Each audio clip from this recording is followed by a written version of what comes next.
So he gets up and builds this altar, and he puts 12 stone pillars representing the 12 tribes of Israel. And this becomes sort of a marker of this divine encounter where God met his people, where his people met God, and it's a marker, which is a pretty cool place. It's just an altar to the Lord, a place where they met the Lord.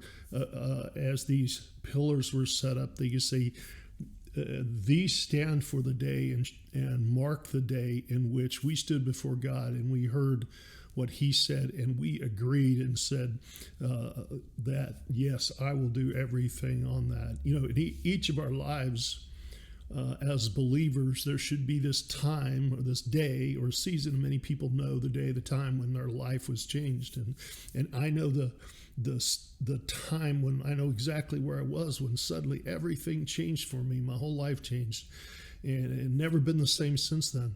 And I don't know the date. I know approximately when. I know the season. And many people know exactly the day and the hour. There should be a time in every person's life when they've had that encounter with God, when everything changed, and they should be able to point to that and say, that was when I came to that knowledge of his grace. And really, in order to come to the knowledge of grace, we come to the knowledge of our sinfulness and our inability to please God, to find our way back to God, to rule our own life. And, you know, that plays out in many ways and can come about in many different circumstances in people's lives. But there should be a time when you can point to that and say, that's when my life changed, when the Lord did a work in my heart. And that sort of becomes this pillar for you, this altar for you.